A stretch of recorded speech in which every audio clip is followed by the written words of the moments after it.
What's going on, people? Topic of today,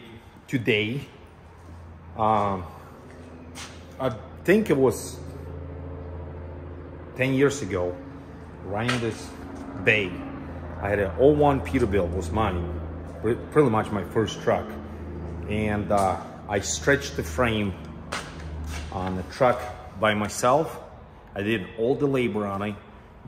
Only thing, I hired a professional welder to actually do the right cuts and weld the new piece in. So I did not stretch the frame, and I will tell you the difference between a stretching the frame and extending the frame. I extended the frame. It's my preference. If I ever have to do it again, I'm better off extending the frame instead of stretching. So I got my truck over here. I got to do brakes on a trailer, and come to idea to record this video. This truck was stretched for the pusher axle. It was originally a day cab, and it was really short, so these axles were right here.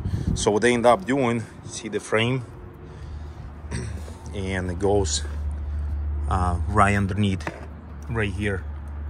So they cut it right here, and then they put an insert, and then they overlap this on the top of it, which works all right, but then you end up having like this double frame. And my preference is to actually put it, if you do double frame, to put the support piece inside instead on outside.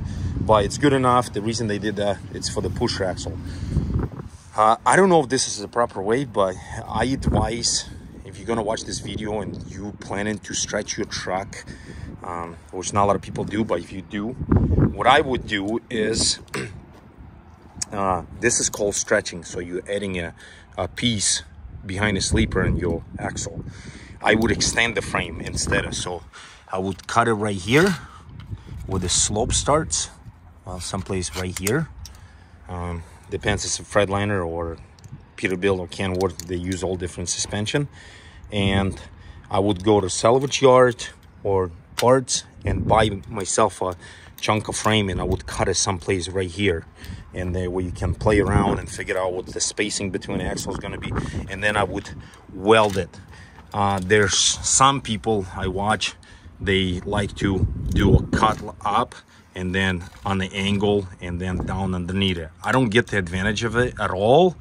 I think up and down is the best way. And then when you have your new piece in, if you don't want to sleeve the frame inside, I would recommend to put it like a diamond in it. And then I would, right where your weld is, I would put a cross member, which would be right underneath your fifth wheel. The benefit of extending frame instead of stretching it, which I'm talking about extending it, you don't mess with any, from here on, you don't mess with anything on a frame. You're basically moving one axle back. That's the way to do it, in my personal opinion. Your front drive axle becomes on the spot of rear one, and your rear axle goes on the extended part of the frame. Way I did it, the reason why, because depends once again on the suspension.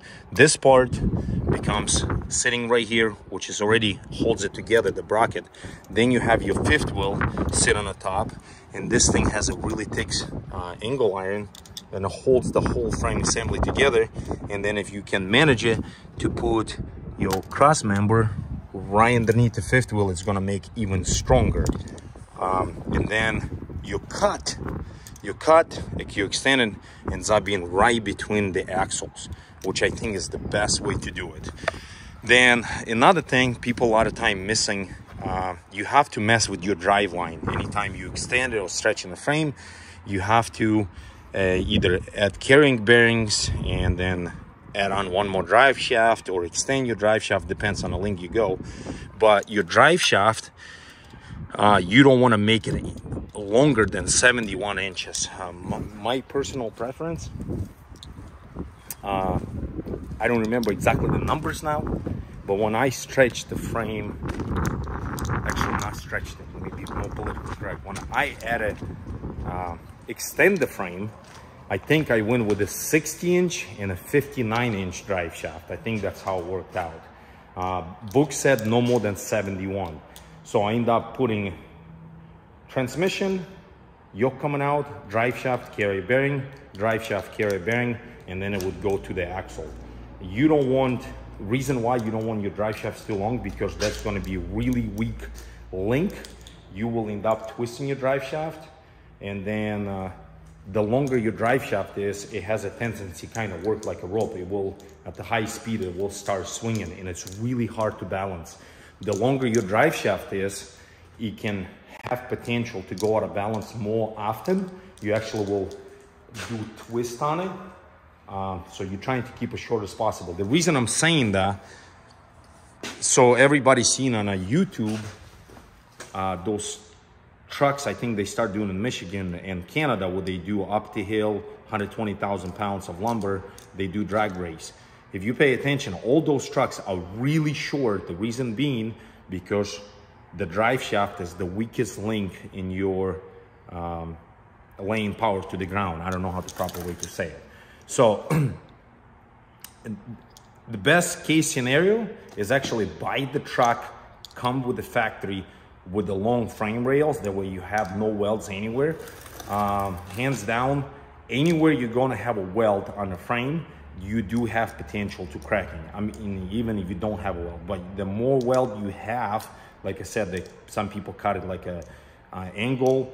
I think the best way to do it is not stretching to put an insert in it, is actually extending the frame. That way you only have weld per rail instead of having two welds per rail, if it makes sense.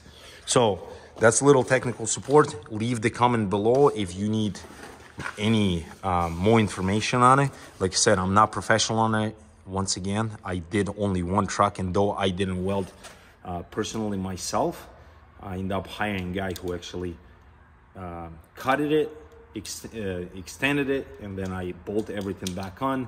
And what I end up doing, I end up sleeving it. Anytime if you end up doing you stretching your frame for reason being you want to add on one more axle, like a pusher axle, it doesn't matter how many pounds it is, I would recommend to sleeve the frame at least where your weld is. If you make a look just for the looks, I would just put a diamond, because you're not planning to carrying anything over 40,000 pounds on your drive axles. I think you can be pretty successful by just single frame with a diamond on it. So that's all I got. Thanks for watching all. Leave the comment below once again.